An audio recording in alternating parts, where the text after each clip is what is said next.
الذكر فهل من مدكر بسم اللہ الرحمن الرحیم وَإِن يَكُن لَهُمُ الْحَقُّ، اور اگر ہو ان کے واسطے حق، یأتوا الیہ مذعنین، تو وہ اس کی طرف آتے ہیں دوڑتے ہوئے۔ افی قلوبہم مرض، کیا ان کے دلوں میں بیماری ہے؟ ام ارتابوا، یا یہ شک میں پڑ گئے ہیں؟ ام یخافون، یا یہ خوف کھاتے ہیں ان یحیف اللہ علیہم ورسولہ، کہ ان پر اللہ اور اس کا رسول ظلم کرے گا۔ بلکہ اولئک هم الظالمون، یہی لوگ ہیں جو ظلم کرنے والے ہیں۔ انما کان قول المؤمنین، صرف مومنوں کی بات ہوا کرتی ہے، اذا دعوا الی اللہ ورسولہ، جب وہ اللہ اور اللہ کے رسول کی طرف بلائے جاتے ہیں، لیحکم بینہم، تاکہ ان کے درمیان فیصلہ کیا جائے، ان یقولوا، کہ وہ کہتے ہیں، سمعنا واطعنا، ہم نے سن بھی لیا، واطعنا، اور ہم نے اطاعت بھی کی،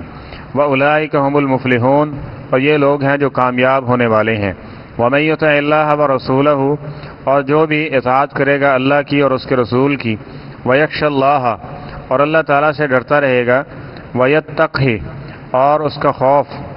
اب رکھے گا، فاولئک هم الفائزون، پس یہ وہ لوگ ہیں جو کامیاب ہونے والے ہیں۔ واقسموا باللہ، اور انہوں نے قسمیں کھائیں اللہ کی، جہد ایمانہم، پختہ قسمیں، لئن امرتہم، اگر آپ انہیں حکم دیں گے، لیخرجن، تو ضرور وہ نکلیں گے۔ کل کہہ دیجئے، لا تقسموا، تم قسمیں نہ اٹھاؤ، طاعت معروفہ، تمہاری اطاعت معروفہ، وہ پہچانی گئی ہے، ان اللہ، بے شک اللہ تعالی،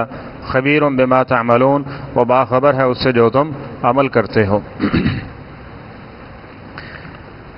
اہل نفاق کی کچھ خصلتوں کا ذکر ہو رہا ہے کہ جب انہیں فیصلے کے لیے رسول اللہ صلی اللہ علیہ وسلم کی طرف اور اللہ کی کتاب کی طرف بلایا جاتا ہے تو وہ اس سے اعراض کرتے ہیں، جبکہ وہ حدیث ذہن میں رکھیں اور اس حدیث کو شاید پانچوں نمازوں میں سنایا جائے تو پھر بھی شاید لوگوں کی اصلاح جس حد تک ہونی چاہیے نہ ہو پائے، کہ نبی کریم صلی اللہ علیہ وسلم نے فرمایا تھا کہ جب تک تم دو چیزوں کے اوپر قائم رہو گے تب تک تمہیں دنیا کی کوئی طاقت گمراہ نہیں کر پائے گی، اور جب اس میں سے کسی کو چھوڑ دو گے پھر گمراہی لازمی ہے۔ وہ کیا ہے؟ ایک کتاب اللہ و سنتی، ایک اللہ کی کتاب ہے اور دوسری میری سنت ہے۔ سنت کو بھی نہیں چھوڑ سکتے، حدیث کو بھی نہیں چھوڑ سکتے، اور کتاب اللہ کو بھی نہیں چھوڑ سکتے۔ اس سے پیچھے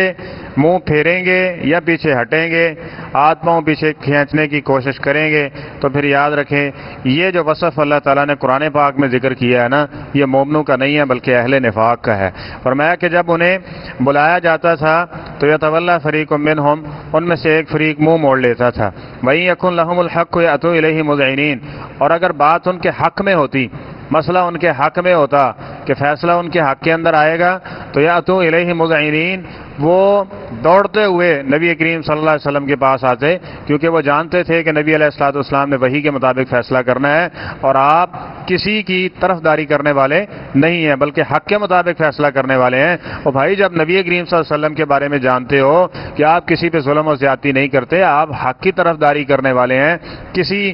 آدمی کی بے جا طرفداری کرنے والے نہیں ہیں، تو پھر تمام مسائل میں رسول اللہ صلی اللہ علیہ وسلم کی طرف لوٹنا چاہیے نا۔ یہ نہیں کہ یہ اس میں مجھے فائدہ ہے تو لہذا دوڑ کے جانا چاہیے رسول اللہ کے حکم کی طرف اور شرعی حکم کو پیش کرنا چاہیے، اس پہ آیتیں بھی سنانی چاہیے اور حدیثیں بھی سنانی چاہیے، اور یہ مسئلہ اس میں تھوڑی سی زچ پہنچتی ہے یا یہ تھوڑا سا مخالف ہے یا طبیعت کے موافق نہیں ہے تو اس مسئلے کی حدیثیں، اس مسئلے کی آیتیں یہ کسی اور کے لیے ہیں یا کسی دوسرے کے لیے، یا ایسے ہے کہ قرآن پاک میں ہے ہی نہیں ہے، تو یہ رویہ جو ہے نا یہ بڑا خطرناک ہے۔ اللہ فرماتے ہیں افی قلوبہم مرض، کیا ان کے دل بیمار ہو چکے ہیں، ان کے دلوں کو بیماری لگ چکی ہے، ام ارتابوا، یا یہ شک کا شکار ہیں۔ شک کس چیز کا؟ کہ یہ جو قرآن نے اور اللہ کے رسول نے حکم دیا معاذ اللہ، اس میں جو ہے نا یہ ہماری کوئی بربادی یا ہلاکت یا ہماری کسی نقصان کا اس میں جو ہے وہ شائبہ موجود ہوگا۔ ام یخافون ان یحیف اللہ علیہم ورسولہ، یا اللہ اور اللہ کا رسول جان بوجھ کے وہ کسی اور کے لیے فیصلہ اور ہے، میرے خلاف یہ فیصلہ دے رہے ہیں، یعنی مجھ پر ظلم کر رہے ہیں، حالانکہ ایسی بات بھی نہیں ہے۔ اللہ اور اللہ کے رسول کے نزدیک تو نبی کریم صلی اللہ علیہ وسلم نے تو آ کے یہ فرق ہی ختم کر دیا تھا، عربی اجمی کالا گورا لسانیات، یہ ساری چیزوں کو ختم کر کے، اور بلکہ قرآن پاک میں ہی اللہ تعالیٰ نے یہ ذکر کیا کہ ہم نے تمہارے قبیلے بنائے ہیں، تمہاری قومیں بنائی ہیں، یہ صرف اس لیے کہ تم ایک دوسرے کا تعارف حاصل کرو۔ ان اکرمکم عند اللہ اتقاکم، تمہارے ہاں معزز وہ ہے جو سب سے زیادہ اللہ تعالیٰ سے ڈرنے والا ہوگا۔ تو اس لیے اللہ اور اللہ کے رسول کی بات اس وقت سے لے کے اب تک اور قیامت کی صبح تک اگر گمراہی سے بچنا چاہتے ہیں تو اس کے اوپر سختی سے عمل درآمد کرنا پڑے گا کہ اللہ اور اللہ کے رسول کی بات کو، یعنی کتاب اللہ اور نبی کریم صلی اللہ علیہ وسلم کی سنت پر ہی عمل کریں گے۔ جیسے ہی جتنا ہٹتے جائیں گے، بڑی واضح اس کے اندر مثالیں موجود ہیں، اتنا ہی گمراہی کا شکار ہوتے جائیں گے اور شیطان شکار کرتا رہے گا۔ بل اولئک هم الظالمون، بلکہ فرمایا کہ یہ ظلم سے بچنے کی کوشش کرتے ہیں اپنے خیالات کے مطابق، حالانکہ یہی لوگ ظالم ہیں، جبکہ اللہ اور اللہ کے رسول صلی اللہ علیہ وسلم نے حق کے مطابق فیصلہ کرنا ہے۔ اگر دنیا میں یہ حق کے مطابق فیصلہ نہیں بھی کرواتے، ٹھیک ہے، تو ظاہری طور پہ تو یہ مفاد حاصل کر لیں گے، لیکن آخرت تو گئی نا، تو پھر ظلم انہوں نے اپنی جانوں کے اوپر کیا، ٹھیک ہے، تو پھر یہی ظالم ہوئے نا۔ تو انما کان قول المؤمنین، آگے مومنوں کا وصف ذکر کیا کہ مومنوں کا وصف، مومنوں کا ایمان، مومنوں کا عقیدہ، نظریہ کیا ہوتا ہے جب انہیں بلایا جاتا ہے نا اللہ اور اللہ کے رسول کی طرف، تو انما صرف ایک ہی بات ان کے زبان، ان کے دل، ان کے خواہشات اور ان کی معاملات میں یہ چیز دکھتی ہے، وہ کیا ہے کہ ان یقولوا سمعنا و اطعنا، ہم اللہ کے رسول کی بات سنیں گے بھی اور اس کی اطاعت بھی کریں گے۔ جبکہ پیچھے ہم سورہ البقرہ میں غالباً پڑھ رہے ہیں کہ منافقین کو جب یہ کہا گیا تو انہوں نے کیا کہا؟ سمعنا و عصینا، سنیں گے مانیں گے نہیں۔ اور بنی اسرائیل کا خاص وصف ذکر کیا، بنی اسرائیل کو جب موسیٰ علیہ السلام نے کہا تو انہوں نے منہ چڑھ کے بول دیا کہ ہم آپ کی بات سنیں گے لیکن مانیں گے نہیں، ٹھیک ہے، اور حتیٰ کہ عجیب و غریب قیدیں بھی لگا دیں کہ اللہ کو دکھاؤ گے تو پھر ہم ایسا ویسا کریں گے۔ تو لہٰذا یہ مومنوں کے وصف نہیں ہے۔ مومن کیا کہتے ہیں؟ سمعنا و اطعنا، کیونکہ اللہ کی بات اور اللہ کے رسول کی بات، یعنی رسول اللہ صلی اللہ علیہ وسلم نے وحی کے مطابق کلام کرنا ہے، اور اللہ تعالیٰ ان سارے معاملات کو اچھے طریقے سے جانتا ہے اور ہم سے زیادہ حکیم بھی ہے، مدبر بھی ہے اور علیم بھی ہے، لہذا اللہ تعالیٰ کی بات اور اس کے جو فیصلہ ہے اس پہ اعتراض نہیں بنتا، بلکہ اس کو دل و جان سے تسلیم کرنا، یہ مومنوں کی علامت ذکر کی گئی اور یہی کامیابی ہے۔ وَأُولَئِكَ هُمُ الْمُفْلِحُونَ وَمَن يُطِعِ اللَّهَ وَرَسُولَهُ، مزید تاکید یوں کر دی گئی کہ جو شخص اطاعت کرے گا اللہ اور اللہ کے رسول کی اور اللہ تعالیٰ کا خوف اور تقوی اختیار کرے گا، یعنی جو گناہ ہے، معصیت اور نافرمانی اور اسی طرح اپنی خواہشات اور منمانیاں، اس سے بچنے کی کوشش کرے گا، فَأُولَئِكَ هُمُ الْفَائِزُونَ، تب جا کے یہ شخص کامیابی کے راستے پہ چلے گا اور کامیاب ہوگا۔ وَأَقْسَمُوا بِاللَّهِ جَهْدَ أَيْمَانِهِمْ، اور آگے کچھ رویہ ذکر کیا، اور یاد رکھیں آج بھی اسی طرح محسوس ہوتا ہے، اور اسی جس طرح یہ معاملہ قیامت کی طرف جاتا جائے گا، یعنی نبی کریم صلی اللہ علیہ وسلم سے زمانہ دور ہوتا جائے گا، یہ مزید اس کی صورت واضح ہوتی جائے گی۔ فرمایا کہ وہ نبی کریم صلی اللہ علیہ وسلم کے زمانے میں تو چند لوگ تھے ایسے کہ جو آگے قسمیں اٹھایا کرتے تھے کہ اللہ کے رسول صلی اللہ علیہ وسلم کے سامنے کہ آپ جو کہیں گے ہم کرنے کے لیے تیار ہیں، ہمارا جان مال سب کچھ حاضر ہے، لیکن جب نبی کریم صلی اللہ علیہ وسلم ان کو حکم دیتے تو پیچھے پڑا یتولی فریق منہم وہم معرضون، کیا کرتے؟ نبی کریم صلی اللہ علیہ وسلم سے منہ پھیر لیتے اور کہتے کہ یہ بات ہماری سمجھ میں آنے والی